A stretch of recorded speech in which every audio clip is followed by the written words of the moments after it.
Saudi Arabia is truly and steadily becoming a platform for doing business. So, the way they're thinking of divesting out of assets and increasing private sector participation. You need capital, but you also need talent, and you need to open markets, and you need to fix fragmentation. For all this MENA collective bloc to act as a single market that entrepreneurs can address. We're building our own things by ourselves with our hands. We're going to import talent to localize this tech infrastructure, to keep the data, to create all these use cases on top of it, where the global platforms might essentially have a harder time competing with the regional. People like us and people from across the region put more money to work in Saudi because it really does move the needle when it comes to creating digital champions.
Welcome everyone. Thank you for being patient with us.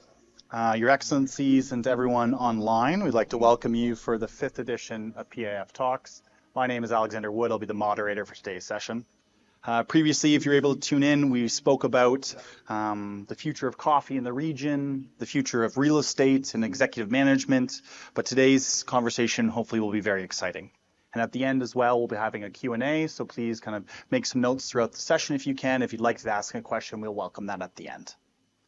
Today's discussion is very exciting. Our guest has a unique, unrelenting view of the world. He might be shy to say it. He's at the helm of STV as the founder and CEO, and his experience is vast. He's worked at MIT, he studied at MIT, worked at Google, and brings that kind of culmination of experience to us today. Abdulrahman Tarabzouni is a force of nature in the field of technology and venture capital, and is my oldest and dearest friend for the past 30 minutes. Welcome. Thank you, Alex. I'll start where great stories usually begin, which is at the beginning. My question for you, what was your introduction to the technology world? Was it a Game Boy, an Atari, a personal computer? And did that influence your calling or entrance to the space? Not too far from that, actually. I think I first stumbled upon technology via gaming, just like many people in my generation. Desktop PC, Doom 1, I think. Okay. And that was the entry point. I did not have a personal computer. I used to go to my uncle's house and play. But I developed this infatuation with technology and with computers specifically. I think I then started reading a lot about tech, coding, software programming, and then I fell into this rabbit hole of the power of being able to write lines of code and touching millions of people almost instantaneously and creating something out of nothing. The book, The Road Ahead by Bill Gates, was actually one of the first pieces of text that I think opened my eyes to the potential of tech and the ability for tech to transform not only companies but nations. So that was the entry point. Amazing. My next question for you is, when did you first realize, were you going to MIT or working abroad, when did you realize what you wanted to contribute to this world and why? So people in my generation, I was born in the 80s, and the Saudis in the room who were born in the 80s can relate to It was an interesting time. Opportunities were not as abundant as today. Having a worldview was kind of an outlier. And then we had a lack of role models, I would say. You kind of like, we had no internet, so that's another thing. You kind of had to wait for a piece of, an article from a magazine or a newspaper to read what's going on and catch up with the world. And then I guess I watched a movie actually called Hackers. Anyone here knows the movie Hackers? Okay. There was a line in Hackers where the main character was hacking into this government agency, and the line was like, "How do you learn to do this?" And he's like, "Why do you think I went to MIT?" And that was like, I'm like, "What is MIT?" And this was, I was 13 years old. I remember then just being fixated on going to this place called MIT because I want to learn how to code and I want to learn how to hack. Fast forward, I go into MIT, and I think immediately you get, this fresh breath of, excitement, a build attitude. So people want to change things, they want to build things. Hacker groups that used to meet, late at night, starting at 9 or 10 p.m. and just, go to classes immediately at 7 because we were coding all night in a computer lab. And I was lucky to be around people who kind of took that hacker attitude. And by hacker here, by the way, it doesn't mean the nomenclature is like hacking stuff. No, hackers are by definition people who want to build things, who want to hack things and get things out to the world. I think I was lucky being around them. So a couple of them were founders of things like Dropbox, companies like Zobni. In fact, I saw them code the thing live in front of me for a couple of weeks. So that gave me this sense of being able to do things, and that if you think it and you will it, you can build it, and when you build it, you can take it to the world and you can change the world. So these are very core ideas that kind of got shaped during that formative phase of my life, and I started building companies at MIT. I built a couple, most of them failed. One of them did fairly well, that caught the attention of Google. And actually, we were the first startup to ever be profiled on the official Google Gmail blog. Kind of did Google's algorithm PageRank that powers their search engine, but for email. So we thought that email is broken, the search experience within email is broken, and I need to be able to log into my email and know immediately who to respond to, what's more important than the other, etc. And we developed that experience for email. So that was my kind of like foray into tech, building things. And then I moved on to Google. And do you think that functional fixedness, like I as a child would take remote control cars apart, not be able to put them back together, is that something that's innate? Is it something that needs to be taught, that kind of hacker mindset? Or is it just a kind of curiosity to explore, experiment? If you fail, you fail. If you win, you win. Or do you think it's a kind of learned experience? It's a great question. I think it's a combo. I think it's nature and nurture.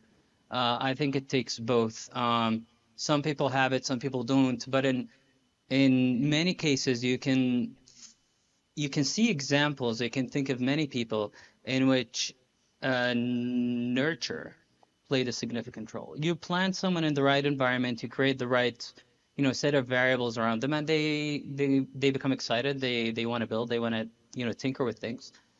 So I think that's what great institutions can do. It's to unleash this sense of power and this license to go and dream. And in many ways, this is what the new Saudi Arabia is. Again, if for the people who were born in the 70s and 80s, I guess one of the biggest blessings of this new era with the new leadership of the country is we were given the license to dream and the license to go and build things and the license to be able to think of ourselves as not only part of the world, but maybe being able to shape the world. And I think this is a first for the country in significant ways at the level of scale and intensity that we have today.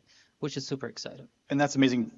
So you mentioned you worked at Google, Android, Oracle. Personally, I've never heard of these companies. But has that influenced your journey? Do you think it's a prerequisite in this day and age? Or can, say, somebody with some gumption, a laptop, and a few reals in their pocket, go to market and build a mega company? Oh, absolutely. I think the rules of the game have changed significantly. And we're not saying the last maybe decade or something. We're saying the last few years. I think the barriers of entry and the barriers to play the tech game have gone down significantly.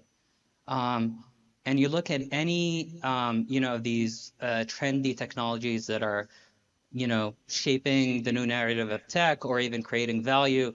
A lot of them are accessible by anyone with a computer and an internet connection.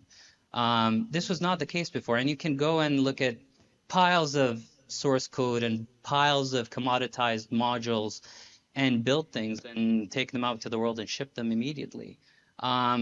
So I think this is in many ways a huge enabler, which also means anyone, anywhere in the world can take part in such a game and can take part in such a race. And I'm super excited about our ability as a country and people to take part in that global race.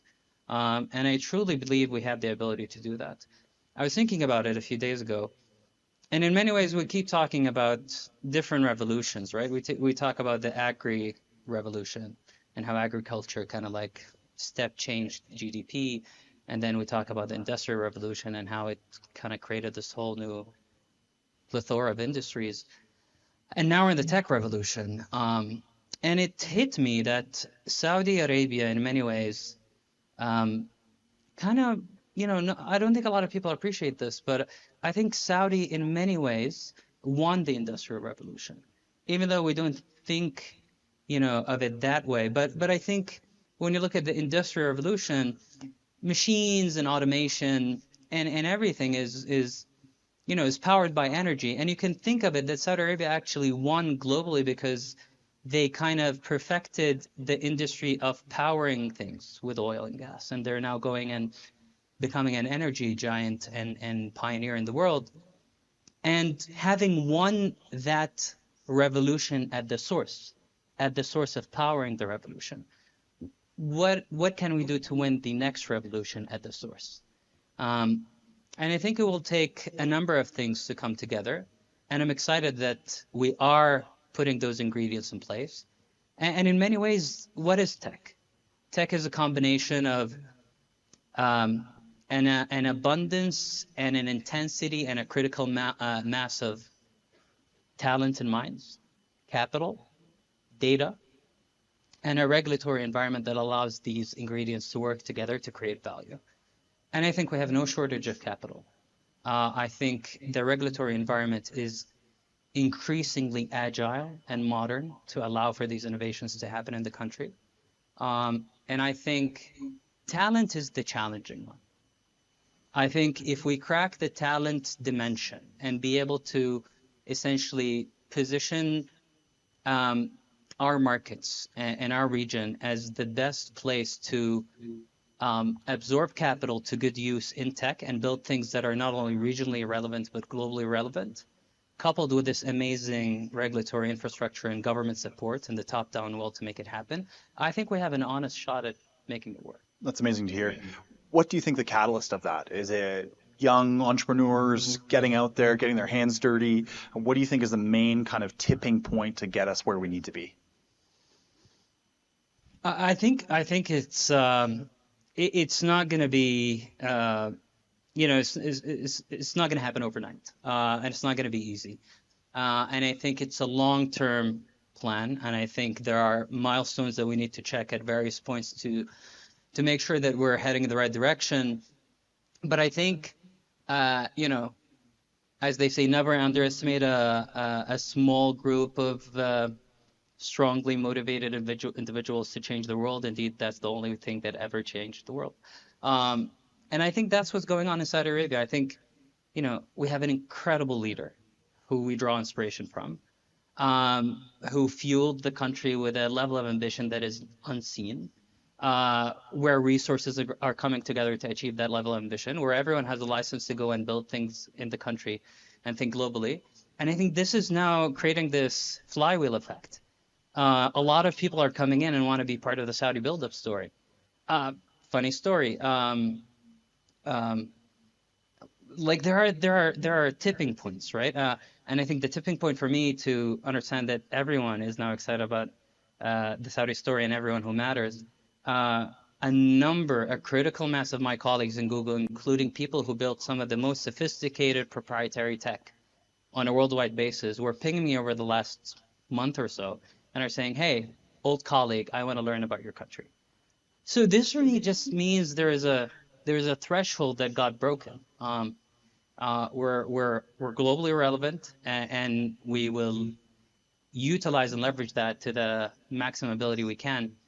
And I think what's exciting is the envelope of opportunities that are now happening in tech require the level of thinking and the level of ambition and the level of capital that Saudi is thinking of today. So just to give you an example, total consumer spend globally is a $40 to $50 trillion market. The last 20 years of tech were mostly about taking that consumer spend, total market, and thinking of technology and information as a means to build a business. So I'll give a very small example. And in food and beverages, you had a Yelp, you had review websites for restaurants. You might have had, Yahoos of the world that did like a bunch of food articles and then had links to restaurants and stuff. So it was information as a means to drive business. And these information-based businesses built a ton of value, billions of dollars, if not tens of billions of dollars of value. But now the next 20 years is going to be more about building full stack businesses with technology embedded and information embedded within the business day one to tackle a whole new set of experience around the business. So now the equivalent of that Yelp business reviewing F&B would be, no, customers now want a home cooked meal in 15 minutes. So you have these businesses that deliver home cooked meals in 15 minutes in all sorts of parts of the world. And you fundamentally need to change the way you think of the business. You need to figure out customer preferences, you need to source ingredients, you need to build supply chains to do 10-minute to 15-minute deliveries. And you need to do this constantly in a fresh way where customers do not abandon kind of your service and so on and so forth. So information now and technology is recreating businesses in a way where I think the envelope of opportunities is just vastly, vastly different from how technology used to play in them previously. Look at healthcare. From simply building businesses that connected doctors and patients and doing, universal medical records or essentially looking at symptoms to now businesses that are creating robots to do surgeries and businesses that look at DNA sequencing and maybe very soon with Casper and others, DNA manipulation. And all this means, is that now we're essentially tackling problems at the root with a huge set of capabilities that technology allowed that we have not had in the last 20 years. And this will force a rethink of every single industry. If you juxtapose this on Saudi Arabia, there's a ton of opportunity, especially coupled with the fact, can you guys hear me? Especially coupled with the fact that this is probably one of the only countries in the world that's rethinking industries from the ground up and having the courage to think of new things that are grassroots like NEOM. And just to draw some color into this, you look at every sector, whether globally and how it's broken and how it has implications on us here. It doesn't make any sense for us to continue educating people in the way we've been educating them over the last, decades. Technology is here, GPT is here. It doesn't make sense to have non-customized learning and classrooms of 40 people that are getting the same content every day. Just doesn't make any sense. Who's fixing it? We should. And I think we have the top-down will to make this happen and rethink industries that are multi-billion dollars in value and change the way people live and think and learn and get medicated. Same thing with healthcare. Same thing with you name it, e-commerce, logistics, everywhere you look, there are broken industries. If you take the industry's problem set and you take the technology capabilities that are available today, you just question yourself, well, why is technology not playing a role in fixing them? And I'm super excited about this because I think we can make step change efforts that no one else can. That's amazing. My next question is dive a little deeper. Okay, we talk about these mega corporations, these unicorns, billions of dollars of value, but ultimately everyone in this room is here because there's a certain corporate culture, say at PIF. So how do you generate or create this corporate culture and keep what makes great companies great, but also look at scale and that kind of future focused mindset? How do you balance one which is very emotional and a feeling, and one which is very much, quantitative and systematic and want to reach that KPI? It's a great question. So number one, every organization is different. I don't think you can create a template or a playbook that you can replicate organization by organization and make it work. You really need to think of the overall and long-term business objectives, the kind of people you want to have, the culture you want to create. But if I were to think of, maybe guiding principles or rules that I learned from my time at Google, I would say there are probably 7 things that I took away and I tried to implement within the culture I was creating in my subdomain within the company. And most of them are actually company kind of like ideals. So number one is ideas come from everywhere, and you should allow a culture that have ideas flowing and people to feel that there are no boundaries and silos and they can share ideas. A classical example of this is at Google, we used to have OKRs and we used to also have quarterly plans. And I can go and check anyone's OKRs and quarterly plans and their progress anywhere in the world, in any department at Google. Everything was open in a way that was extremely refreshing because I can know what person X, engineer Y is doing for Gmail in Ukraine, and I can know that. And what exactly is an OKR? Objectives and key results. Okay. So that was extremely powerful.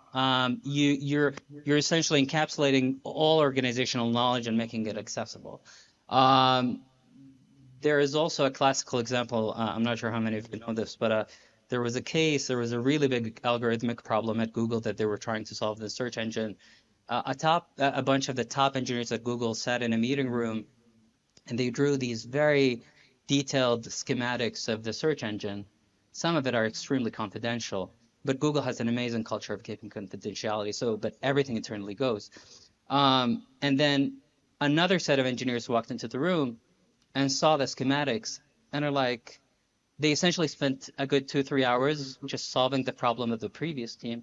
And then they solved for Google without knowing the other team and what they're solving. They solved one of the biggest problems that generated some incredible value for Google. But that's an example of how an open culture sharing ideas is extremely critical. The second one is, I think data is apolitical. So one thing we used to believe in extremely, strongly is we had a saying, we all believe in God, everyone else must bring data. And it was big. And that empowers you to sit in a room with anyone, including Larry and Sergey, and voice your opinion with data, and may the best man with data win. May the best man and best woman. I think that was a key point in our culture. The third one is iteration, not instant perfection.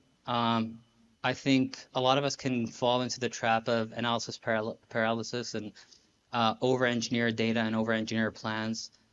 Some cultures require this. You cannot screw up on certain things. Other cultures can take such an iterative approach with minimal costs of failure. But that was liberating because you were able to create an MVP of anything you can think of, launch it to the world, see how it behaves, and then expand on it. And you can, I think the kernel of truth in that argument is you can always scale down things to a minimum viable concept or a minimum viable idea or a minimum viable investment or a minimum viable thesis or even a minimum viable portfolio to prove a thesis and then expand. That's the third one. I think a fourth one was how we all fail. I think one key learning for me in the culture was morphing ideas instead of killing them, and finding that kernel of truth in any failure or any attempt and trying to expand it or use it and leverage it somewhere else in the organization.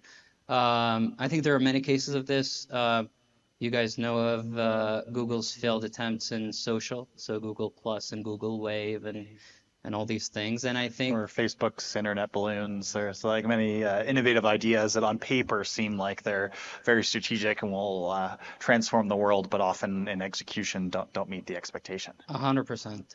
And that's interesting you mentioned this. One thing I was thinking about is how Google at some point in its culture, because of how it needed to innovate agnostic of results, kind of incentivized and rewarded let's say progress and effort, not output, which is kind of counterintuitive. So you go and build these crazy ideas, and the teams who were working on this were rewarded in many ways for their effort and not their outcome. But that's a tool, even though counterintuitive, that was required at a time when Google had to build a portfolio of bets beyond search to diversify its revenue base. And you cannot just create incentive structures that are based on outcome because you want people to step out of their comfort zone. But back to that, yes, there are many failed attempts. I think the key learning is to learn when to shut them down, when to morph them, how to extract learnings and capabilities out of them. And there are many examples about this. The sixth one is, I think, something I alluded to earlier, is there was an incredible sense of freedom to be able to do things on your own. I would call it a license to pursue passions and ambitions, as long as they're somehow within the realm of doing business. So Google had this very famous rule called the 20% time. 20% time was given to everyone, which is roughly 1 day a week. You can split it however you want, but you're allowed as an employee of the company to go and do whatever you want 20% of the time every week. And ideally, it should be something that can eventually move the needle for the company. Now, lo and behold, something like 20% time at Google yielded 50% of Google's products in a very, very formative period for Google, which was late 2000s. Gmail is a 20% time product. A lot of the Google Maps critical features were 20% time products. Google News was a 20% time product. So what does this tell you? It tells you that the greatest company in tech in its time had no business plan to build these products. None of the executives or people who think about the product roadmap of Google kind of slotted these and put resources behind them. And one person was able to move the needle for this multi-billion-dollar company based on a hobby or a passion. So this is something that's extremely powerful. And I think the last one, I think there is, it's in hindsight, and it's extremely obvious, but it's hiring the best people. But I don't think by best people here, it's not the basic best we talk about. And I'll give you one example. I was privy to a hiring decision at Google, in which that leader of that business unit, we were about to hire someone who's a senior executive for one of the largest technology companies in the world to lead that business. The contending candidate was a person who is not as senior, but has won the gold medal in skiing. And the argument in the hiring committee was, you know what? We want to take bets on people who kind of, just prove that they're consistent, who went against the stream. this guy must have probably woken up every day at 4 a.m. to train before his job. We like those kind of people. And he was hired, and he ended up being a successful part of the Google team. And the obvious retort is, where is your gold medal? Like, if you don't have one, exactly. Exactly. That's a really good way of putting it. Yeah. What's your goal? Yeah. So these are the things. I would say I try as hard as they are to manifest these ideas in my own culture in STV. And it requires a lot of fine-tuning and tweaking and being honest with yourself of how much you're essentially doing and getting close to these ideals. So we've spoken a lot about how great companies are and the culture that creates amazing ideas. A famous entrepreneur once said, starting your own company is like chewing on glass and sand and staring into the abyss. How has your experience been? Can you take a little bit away from that experience? Has it all been, easygoing, or has there been rough seas? It's been a combination of highs and lows. Like any entrepreneur, any founder, any business. It's essentially a long-term journey, and it's a marathon, not a sprint. And you have to keep your eye focused on the long-term goal.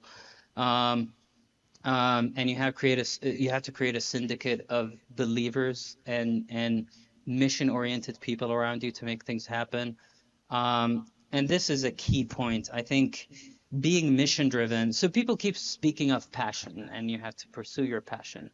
And I think, pursuing one's passion is great, but I think that's in many ways a proxy for persistence and for grit and for being able to walk the long road and be able to just sustain despite the downturns.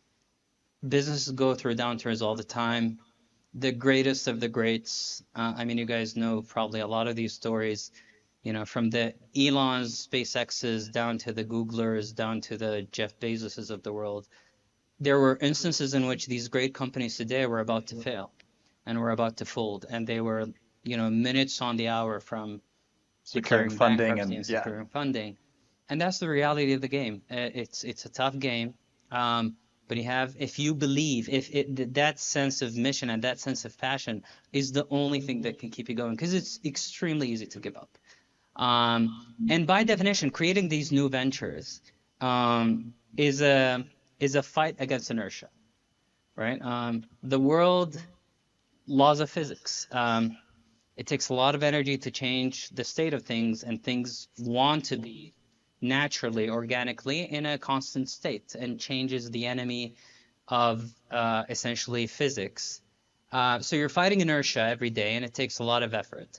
Now, given how, I guess one thing to also keep in mind, I think given how difficult this is, and given how you're fighting against inertia, the thing that you have to do is to always swing big. And I think this keeps you going. We had a thing at Google that, very much translates to how we think of investing here in the country and pushing founders, and also pushing ourselves to be to think bigger, is doing things 10 times better is easier than improving things by 10%. And it's extremely counterintuitive. How can improving something by tenfold be easier than improving it incrementally by 10%? But the fact of the matter is, increasing the efficiency or the value or whatever metric you want to look at something 10 times fundamentally requires you to take a step back and rethink of the problem from the ground up using first principles. And sometimes maybe have the guts to go and redo the problem from the ground up and leave the status quo, because you're only going to achieve a 10 to 50% increment on whatever you're measuring. The best part is no part. The best code is no code. Absolutely. Yeah. And again, the parallels to this in this country are just immense. I look at NEO, I look at the mega projects, I look at a lot of highly ambitious 10x moonshot ideas that are being driven by the Crown Prince and being executed by you guys at PIF. And it's extremely inspiring. And that's the 10x philosophy. I think we owe it to ourselves to adopt that 10x thinking across everything we do, and to take a shot. And they're by definition called moonshots for a reason, because otherwise it's always going to be hard. Might as well settle for the 10%, which is, by the way, as hard as doing it 10 times better. Yeah, and fail, reaching for the stars, you might still hit the moon. Absolutely. My next question for you is, many peak performers speak of this kind of flow state, or knowing they're in the right place at the right time. Have you encountered that in your career? Was there a moment where all the small decisions you made culminated in this large paradigm shift, and you knew, like, oh, this is the moment. I'm going to market. I know I have traction. I know I have the team. I know I have the culture, and my time is now. Have you had a moment where you've experienced that? Probably. I think I wouldn't put it that way, but I think, well, I'll take what you said, and I think I would add to it is this kind of like growing sense of responsibility and urgency, coupled with what you mentioned, to come and start STV. So I took a one-way ticket to Silicon Valley. So I ran Google in the region for a good 5.5 years or so. I then, it's been in and out the same day to day. You get to a level where you've built a team, you've grown the business, you've invested in the right places, and the machine is now humming. And I thought back then, this was way before the new Saudi Arabia, that, I need to be in Silicon Valley. I need to be at the heart of tech. And I took a one-way ticket and joined Google HQ. And I ran a global business for Google for our mobile Android business. But then I guess you start building the comfort and the confidence, having seen how the machine works internally, how the great Google builds, engineers, product manages, the core operation of the business I became very involved in. And this, I realized that it's not rocket science.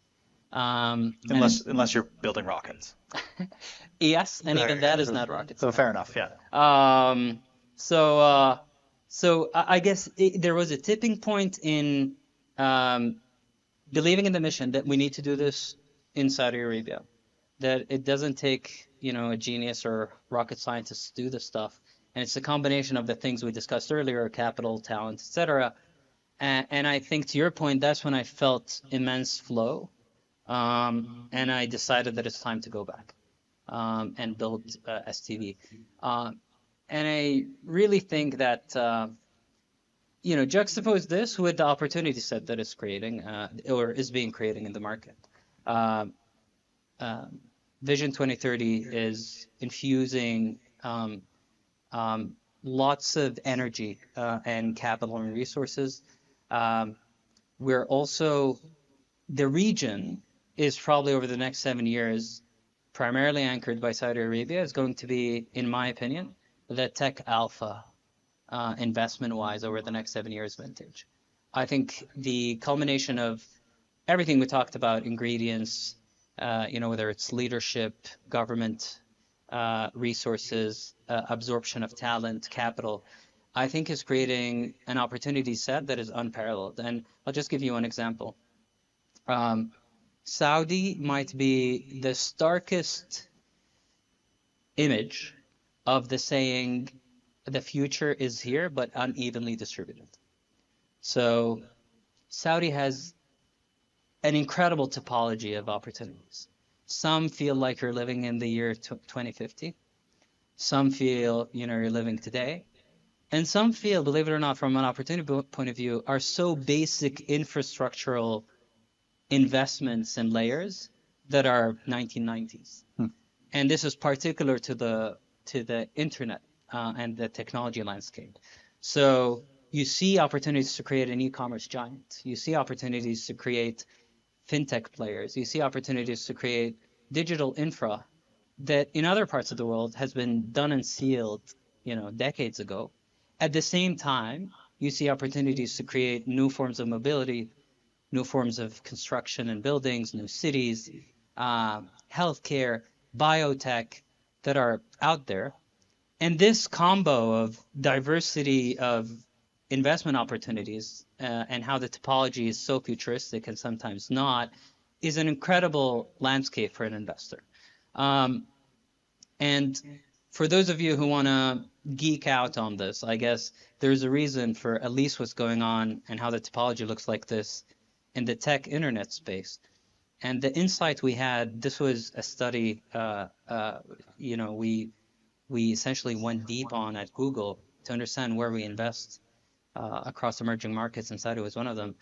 Saudi was one of those countries where the influx of users coming in online happened in a very particular point in time over the last 2 decades, in which the majority of the population came online at once in a certain period. And I'll tell you what that is.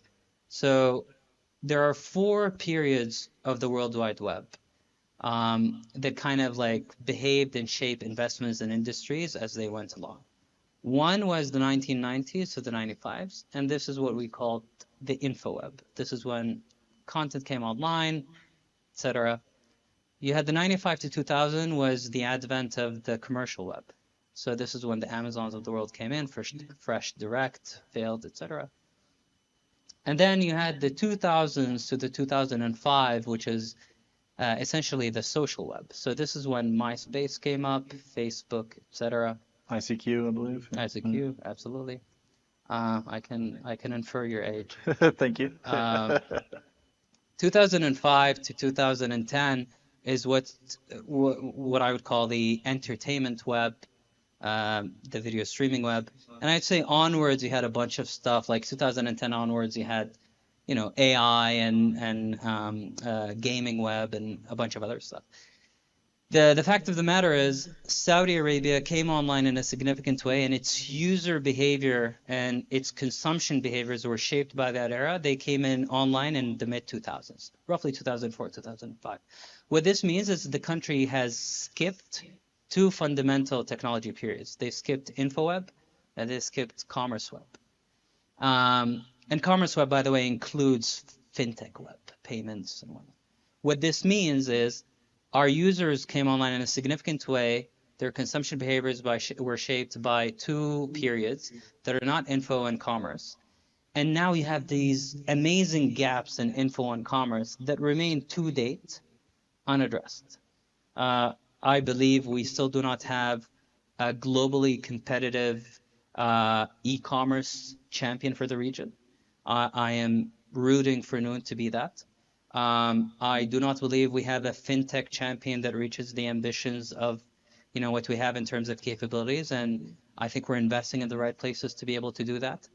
And the portfolio of such digital giants and digital champions to emerge out of such a topology, back to the question, is just extremely exhilarating. That's very amazing. How do you think, like for an expat living in the Middle East or say in the kingdom, there's a feeling in the air, like it's almost like you can see the ambition and the opportunity. How do you feel that the cultural context or understanding the landscape here influences, say, new tech ventures? Or do you almost feel as if tech is its own language in its own right and is universally accessible to anyone? It's a great question.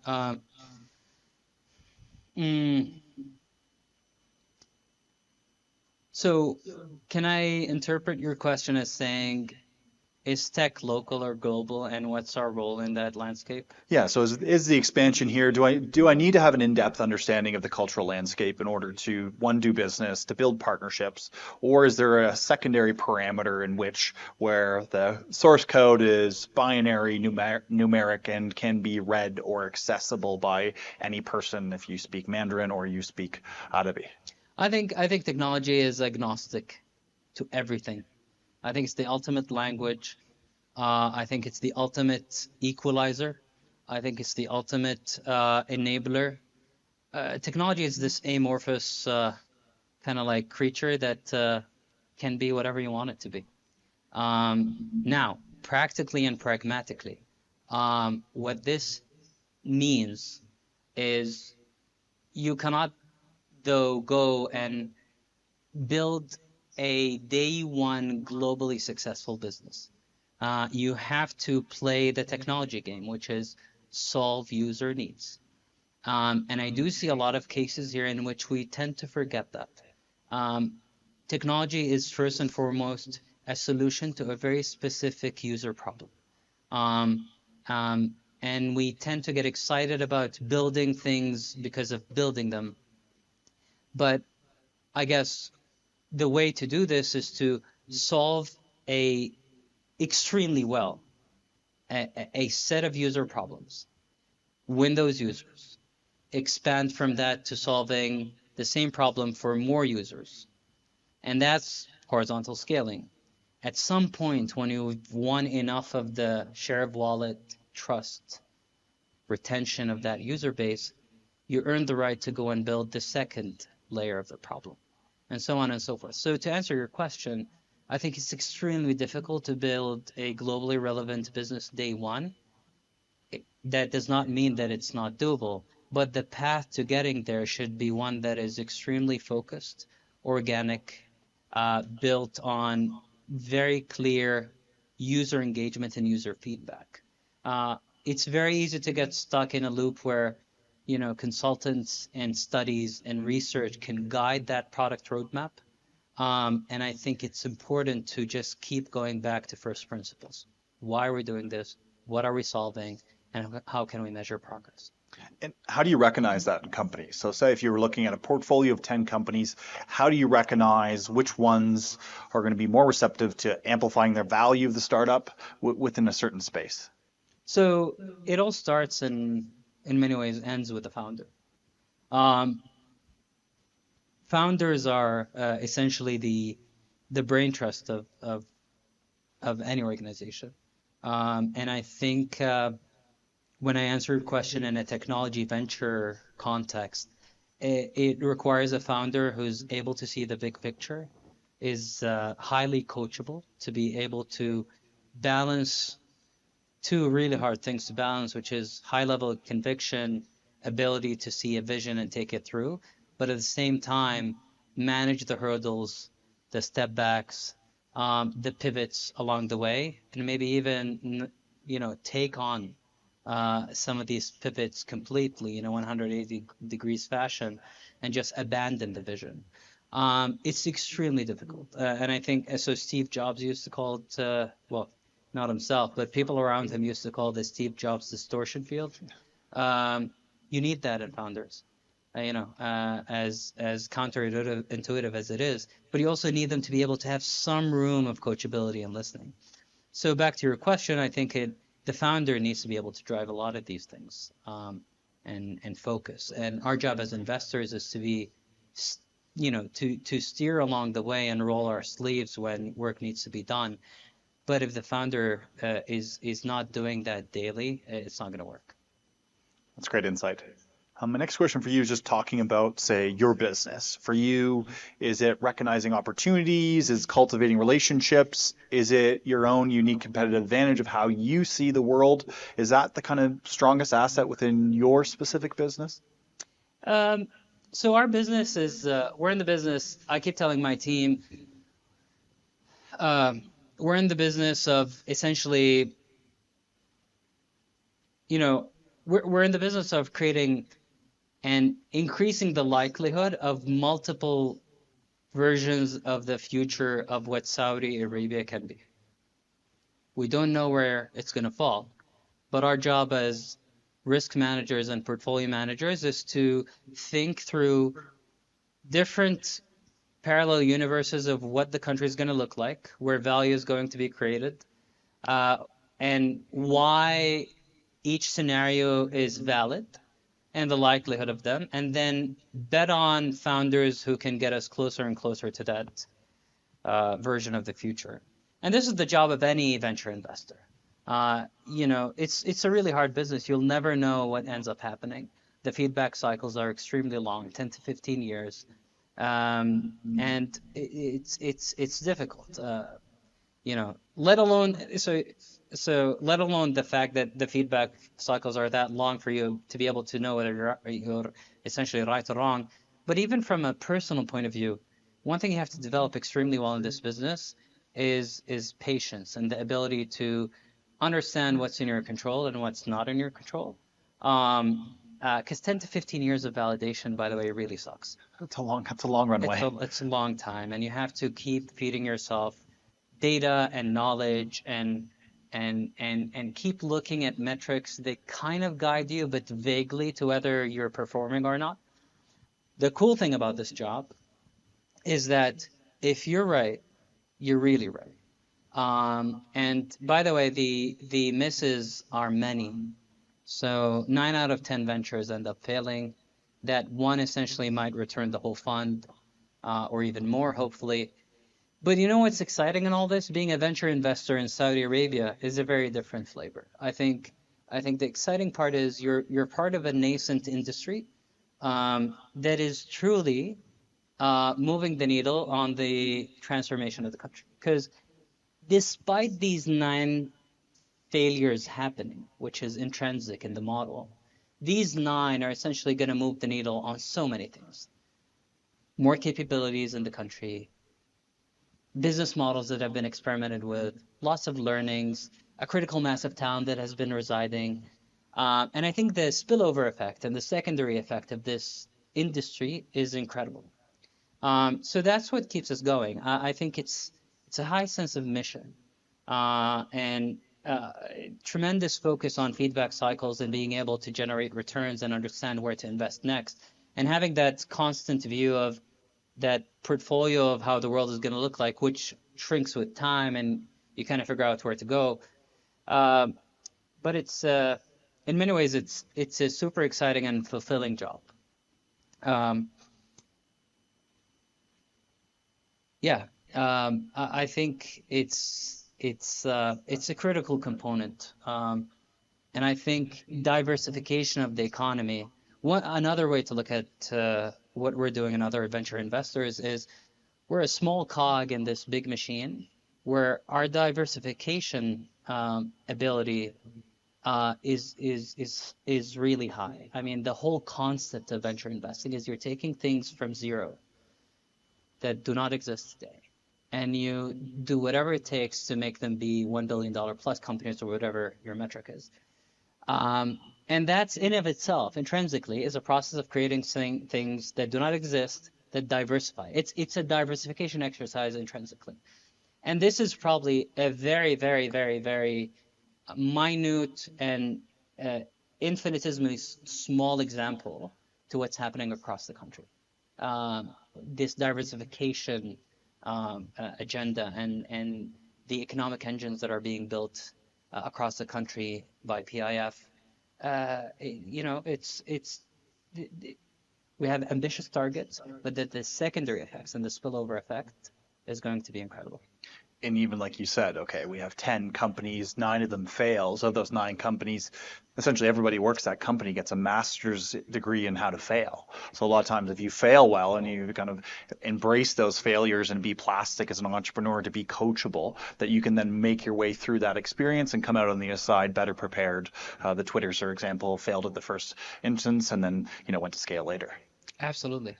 There's a really famous clip by Steve Jobs, right when he was fired from Apple. If you haven't seen it, I highly recommend you do. It's 1 minute 40 seconds, but it's probably the best 1 minute 40 seconds on YouTube, at least for me.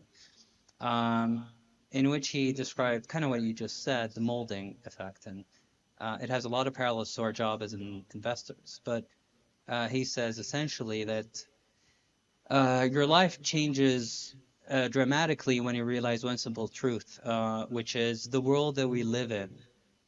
Everything we see around us was created by people not smarter than you. And you can shape it and you can mold it and you can change it. And once you realize that if I poke the world here and something pops out there, that I have that power, your life is never going to be the same again. And I think this is incredibly powerful because that's how entrepreneurs behave. They think that they can change the world from creating something that does not exist. Investors back them up. And if we do this at scale, if you have these portfolios of, parallel versions of Saudi Arabia, and each of us keeps investing and pushing, and this cycle keeps on going, I think we're on to something great. That's amazing. Yeah, my next question is, given that you worked in Silicon Valley and kind of its heyday, what parallels can you draw from kind of the growth or the ecosystem there and in the kingdom right now? In many ways, I think Saudi Arabia is its own creature. It has the best of Silicon Valley, has the best of China, has the best of um, um, Singapore and some of these financial hubs. Um, and I really mean this. I guess I spent enough time. At some point, I was managing, before going to HQ and running a global business, I was managing Russia and parts of Europe. I dealt with the Chinese, and I can tell you that, however we ended up here, it's been incredible because I feel the energy that I feel in Silicon Valley, the entrepreneurial energy and the ability to think big and to solve extremely hard problems. I feel the top-down will and the oomph and the intensity of China tech and the regulatory ability to get things done. I feel the capital flows and modernization of hubs like Singapore. I feel the talent uplift of places in Europe in which people just want to be part of a bigger story and immigrate and build things. And I think Saudi is all of this combined. I think we're getting to a level where we know who we are and what we want, and we're putting a global footprint that is extremely unique from anywhere else in the world. So when people tell me, is Saudi the next Silicon Valley, I just say, we're different. We're our own Saudi Arabia, and it's amazing how differentiated we're becoming. Well, it does. Do you feel like the kingdom is a modern day Mesopotamia venture capital? And what do you think the driving force is? Is it the youthful population around the internet? Is it the diversity here that you have expats and locals working together? Or is it just the ambition of the nation that we set such high targets that even if we don't meet them, the kind of the output is 10x, as you mentioned before? I would attribute all of this to great leadership. I think great leadership is a superseding function of all the above. And the way I visualize this, and I tell this to a lot of people who ask me about Saudi Arabia and the change and what's going on, what the Crown Prince has created with the vision, I can visualize as an immensely powerful magnet. And us as individuals and organizations and agencies are essentially vectors. A vector has essentially, for those of you who did linear algebra, vectors are essentially direction and intensity. So value and direction. And I think what the vision has created is all the vectors in the country. Everyone sitting here, everyone who's not sitting here. People who want to be part of being here. Look at that powerful magnet, and suddenly their vectors get calibrated to one direction, which is vision, and the intensity or the volume and the value of that vector is just suddenly unleashed because you have that clarity and you move in that direction, and you know that if you're aligned in that way, then resources are gonna essentially so there's a compounding effect that can happen out of this. And I think that's what's going on. I think finally, all the vectors with full force and single direction are going full speed. I don't think there is any other country in the world that's living this and behaving this. It's very difficult to explain it to anyone else who's not on ground and not here to see the development and the rate of how quickly things move. It just once you get used to this rate of pace of development and innovation, you almost can't repatriate. You can't go back because you're just used to that kind of cadence and that pace. What do you think is the next driver? So you recently released a report where you talked about kind of 45 unicorns by 2030 in the MENA region. How do we get there? Is it grassroots? Is it, it's like funding entities such as PIF? How do we get to those kind of 45 mega companies within the region? So number one, it's imperative. I guess we have to make it happen. I guess if we believe in ourselves and we believe that Saudi has a unique advantage globally to create very sizable, globally competitive businesses, then we have to do whatever it takes to create such, let's say, billion-dollar plus businesses in tech in Saudi Arabia. Now, that also means that it's going to take a village. We cannot build such businesses on Saudi Arabia's market alone.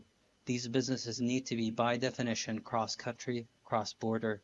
They need to essentially win the regional markets and then also have a shot in winning the global markets.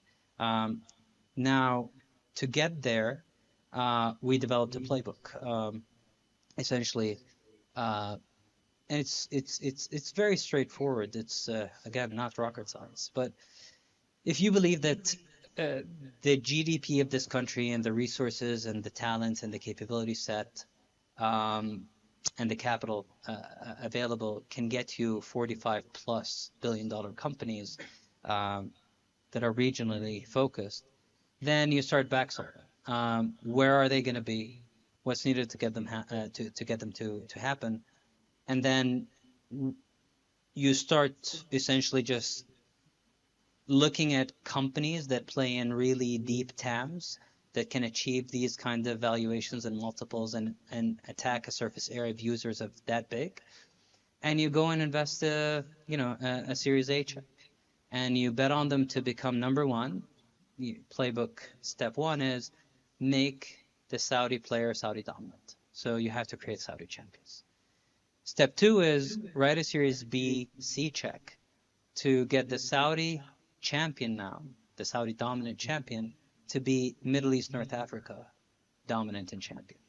And one of the best ways of doing this is essentially through M&A.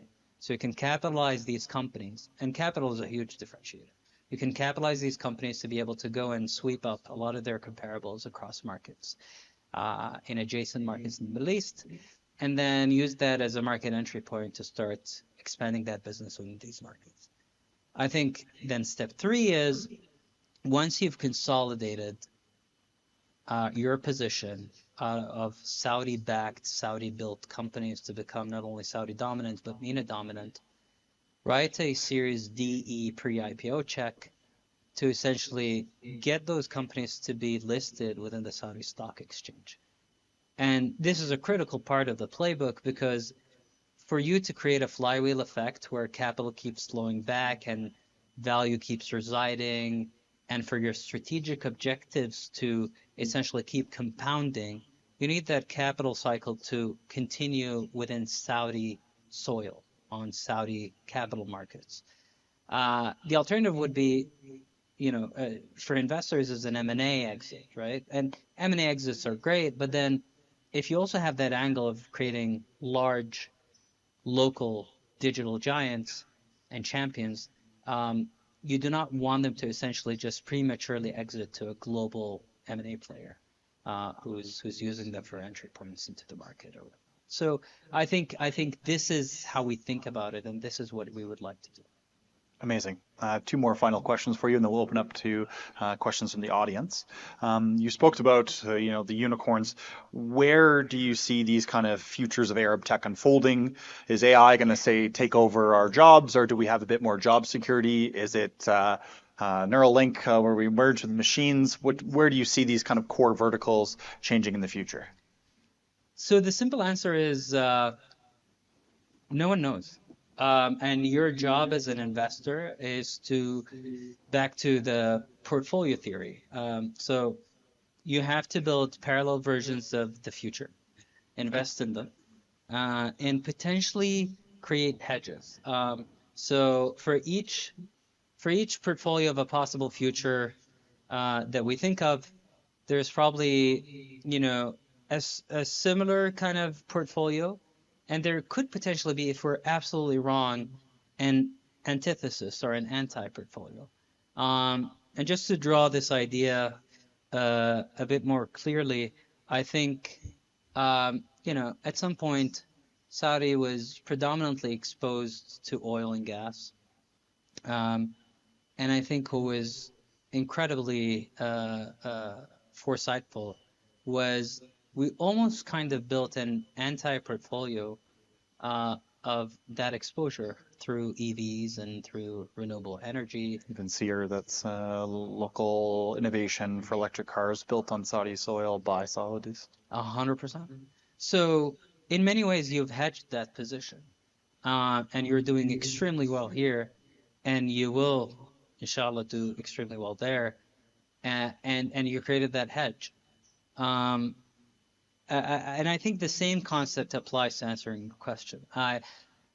Given the fact that we don't know what we don't know and how these things are going to evolve, I think the best thing we can do in the interim is to map out these different possibilities, invest behind the ones we really want to happen, and have hedges on competing platforms or other scenarios that might end up being good hedges for such a world. So in that scenario, practically and pragmatically, I think we should invest heavily behind AI. I think we should develop an incredible scale, whatever it takes for AI engineers and AI scientists to be able to look at a lot of what's going on globally, which is, by the way, heavily commoditized. I don't think there is a barrier there. And then develop our own solutions and start thinking of use cases that are extremely relevant to our Saudi assets. And just to draw more clarity on this further, a lot of the AI revolution, the tech itself is commoditized, but the data is not. And the source of data, a lot of these AI models are, win or lose given the type of data it digests. And the question then becomes, what are the scarce sources of data where Saudi has an extremely unfair advantage globally? And it could very well be in the areas we're overexposed to, such as oil. Can we develop a world-class global leader in AI for anything related to energy, exploration, down to any other parts of the value chain?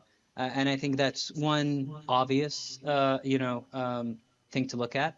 But the question becomes, at a meta level, what kind of differentiative data sources do you have that are globally relevant, where you have an unfair advantage on a global scale that you can build a lot of these AI technologies on top of, and then export this to the rest of the world? And I think maybe just to go even a level higher on just another meta level, anywhere you look where Saudi overconsumes disproportionately to its size of GDP and population, overinvests, overimports, or over-exports, are areas where you can start seeing kernels of things that can be globally very relevant. Defense, we disproportionately spend. What kind of unfair advantages does it give us to build a local tech, defense tech champion, which is being done? Education on a per capita basis, I think we're one of the disproportionately overspenders. What does that mean with the advent of GPT and AI for customized education? On health tech, we're also disproportionately one of the largest spenders on a per capita basis. What does it mean for smart medicine and digital diagnostics? So disproportionate export, oil and energy. What does that mean? What can you bundle in terms of digital software tech alongside such a disproportionately exportable commodity? So I think in each of these kind of like intersections, over-import, over-export, overspend, over-invest, I think we have a lot of opportunity. Even a good friend of mine was studying sentiment analysis, so how AI can read Arabic text emojis to understand what a populace is thinking about a specific area or subject matter. So even that kind of would apply to that space. My final question for you is, we understand about your experience, we understand the work you do. What is some advice to maybe some young people online or in this audience, if they want to follow in your footsteps? I know you do a lot of work with mentorship. What advice could you give them in terms of a roadmap to say, get to where you want to be, to open a company or a small boutique fund? How would they get there?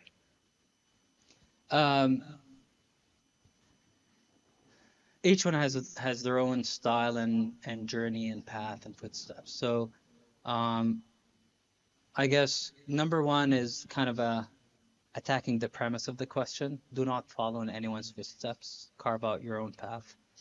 I think so. One common theme I keep looking back on is, so Warren Buffett said this thing a couple of days ago, if you guys watched his annual meeting, and he's like, I had maybe 12 good decisions in my life over the last whatever X decades, which kind of averaged out to one good decision every 6 years. Yeah. And it's so eye-opening, right? You do not have to be right all the time. But once you're right on a significant life decision, in Warren Buffett's case, once every 6 years, it can work out greatly. And I think connected to that is the ability for you to trust your gut and your instincts to make decisions that are based on intrinsic things, not externalities, and not things that are being driven on you by context or environment or culture. I think a lot of us can fall into the pitfalls, and I was one of them for sure at various points in my life, of optimizing for the externalities and not for what you really want to do intrinsically. And I think the landscape today and the playing field is so incredibly open that being intrinsic and focused inwardly on what you really want to do and figuring out a path to getting there is actually can pay dividends. So I would say signal to noise ratios, know what's noise, know what's signal, amplify signals, trust your instincts, and then be pragmatic about the path forward. It's great to have a big vision. Be patient. Great things take time. But then again, keep very well attuned to market inputs, external inputs, but don't let them become distractions. So maybe that's however it is some advice, I guess. And again, counter to this whole thing, advice sometimes is just sometimes you know what you need to do, and seeking advice is a great way to refresh your view of the world. But then I've seen a lot of people who fall into the trap of just living someone else's life. So that's one. I think having good mentors is so underestimated. I think having people in your life that genuinely care for you and take a very active role in your growth and your well-being is extremely critical, especially in your formative years as you're growing up and trying to figure out the world. I was lucky that I had a number of these people in my life, and I think it's a game of batting averages. You have to keep taking shots, whether at things you want to do or even finding those people, because you can never find them instantly. But you'll know it when there is a special connection. I don't believe in this. So I launched this initiative called 1932. During my time at MIT, we had a big SIB, little SIB program in which they kind of paired us. It was a mentorship program, but they didn't call it as such. And they were like, the only optimization function for this is you guys like each other. So they pair you up with a big SIB who's like senior year, sometimes even graduated. My first big SIB was a guy at Google. So who knows? Maybe his time with me kind of influenced me to do a number of things. But I was super fortunate. I then got a guy who built one of the first operating systems in the world, and ended up being one of the key leaders of the MIT Media Lab. And I don't take this for granted. And the key word here is we loved each other. We really enjoyed spending time with each other. We had lunches and dinners. It was never mentorship, but I genuinely believe in this personal touch and personal dynamic. So find someone who you have a very special relationship with, and absorb. Shukran. Thank you so much. That's insanely valuable insights. And as you say, much of running a company is you just want to work with people you like and cultivate that kind of understanding. So thank you so much for your time. For a few questions, if anyone has any questions, and we have 2 microphones on either side of the room as well.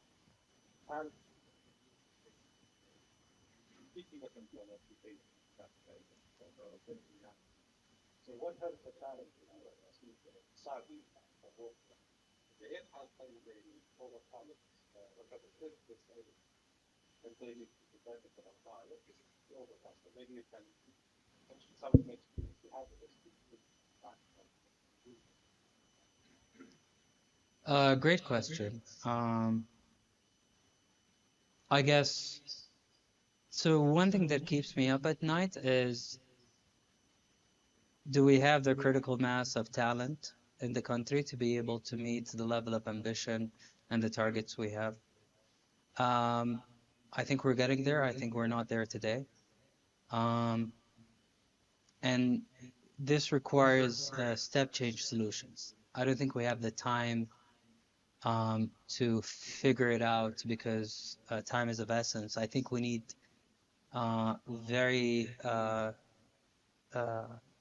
think we need a portfolio of solutions. We need quick wins, but we also need to work on the long-term plan to fix this, and it takes generations sometimes to fix these things. But I also think of the inorganic stuff we can do to import talent into the country.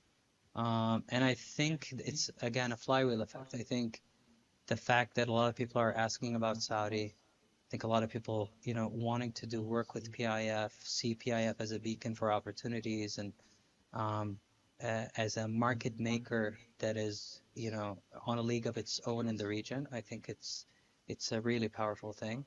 And I think hopefully with time, this is going to be compounding. So more and more of this is going to solve that talent deficit problem. But to your point, and Yumkin, to take a step back, you guys have an incredible landscape of opportunities. You can learn whatever you want. There is a big question on whether you need degrees now to create value and whatnot. I think a lot of the world is going to change.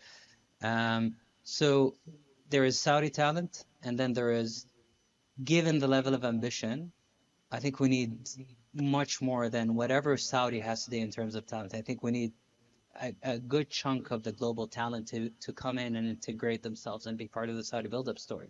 So you have to fire on both fronts. Saudi talent must, continue uplifting their capabilities and what they can do. And I think we're seeing a lot of progress there in terms of getting Saudi talent to be, world-class in terms of, whether it's AI, blockchain, these skills of the futures that are being embedded. Even on the investing side, so high caliber investors. And I think this is great, and I think we need to keep pushing. And then at the same time, that does not, exclude the fact that we need incremental new talent on top of the current base. So these are the things really that I think are challenging. Well, thank you very much for the inspiring talk, really. I just have 2 questions. First one is, what is the most common or recurring challenge that you see finders actually face these days, especially in the Saudi tech landscape? And the second one would be, do you think that we will ever witness AGI in our lifetime? So founders in the region we're at wave 1 of the entrepreneurship, let's say, market. I think if this is a war, some lingo I always use is first set of troops has entered the battlefield. But we're seeing wave 1 of founders come into the market, and they're fighting and they're on the ground. There's a lot of blood and sweat, and it's the first wave. So that's something to keep in mind. Compared to other parts of the world who have been doing this for decades, we're still at wave 1. And by the way, it's a handful of people. It's not big. It's probably tens of capable founders in what is a huge market and growing market. So I think we're not punching above our weight when it comes to the number of founders that exist in the market today. So that's a challenge. I think given the fact that they're wave one, they're also learning a lot of things. There is no residual knowledge in the ecosystem that these guys can draw from. There also has been no large, conglomerates or tech companies that were feeders for some of these, entrepreneurs to go to the market and build great things. I think if you look at other parts of the world, a lot of these founders are, ex-engineers at a big company or research scientists in a tier one university. We don't have that dynamic here, and that's changing as we go. So I think that's the challenge in the current landscape. You have a small set that is subpar in terms of the potential of players within the field, and that's wave one, and we need many more waves to go in and for the battle to continue. I'm a bit worried that we're not seeing, I'm not seeing the numbers of the waves twos and the wave threes as intense of the wave one that's now in the battlefield. So that worries me, and I think we need to create inorganic feeders for more founders to jump into the market. So that's on question one. On question two, I don't know if we have. So I can spend hours arguing the definition of AGI, but it's very possible. I am extremely impressed by the speed at which the industry has figured out a number of things. I think they also reached kind of various limits on what they can do with large language models, and I think now they're thinking again in a 10x style. So we do not want to improve LLMs by 10%. We really want AGI to be 10 times better, and I think that is pushing a lot of people to do incredible things. I think quantum computing and bio is going to play a role there. I think now you're going to see some interdisciplinary moves within the industry to attack AGI from multiple perspectives. So likely, let's see. I can define it as augmented general intelligence, if that helps. Possibly. We got time for maybe two more questions. Anything from this side? This gentleman here. Well, hello. Thank you so much, Rahman, for your insightful and sharing with us your insightful and knowledge and experience. Basically, I'm just curious and interested to know, do you have any criteria for choosing investment opportunities in the tech industry? Basically, how do you identify the potential investments in Saudi in the tech industry, basically? Great question. So at STV we have something called we call it MENA spikes. MENA spikes are essentially sectors and markets in which Middle Eastern consumers disproportionately consume and punch above their weight, sometimes multiple folds what global averages are, but there does not exist the right level of supply to meet that demand. Wherever we see a huge dichotomy between supply and demand, where MENA/Saudi users are heavy consumers, but there is no local proposition or local supply of a product or service, we zoom in and we essentially want to invest there. And the numbers are staggering. So MENA users punch above their weight across a number of things, but just to name a few, roughly 2 to 3 times their fair share on e-commerce, roughly 5x their fair share on video streaming, almost 10 times their fair share with social media. So these multifold multiples are just incredible.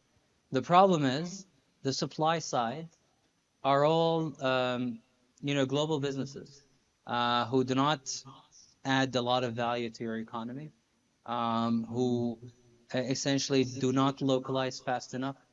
يعني I was at Google, I can tell you, to get a feature done for any of our products in Saudi, your country X out of a list of tens of countries, for the engineer to have time and capacity to go and work on this feature, to just launch it, sometimes literally just open a flag for it to be enabled in Saudi takes months. That kind of inertia in global companies to not localize fast enough for a local country is a huge advantage for the local players. So we keep thinking, of these MENA spikes and how can we enable entrepreneurs to just capture them better and localize themselves better. So that's kind of the criteria. Shukran, I know you have a hard out soon, so maybe if we have time at the end after we end our broadcast, we can ask a few questions. But just want to thank everyone for joining us today and online as well for joining us this talk series, elevating entrepreneurship and local content within the region. So shukran everyone, and see you soon. Thank you.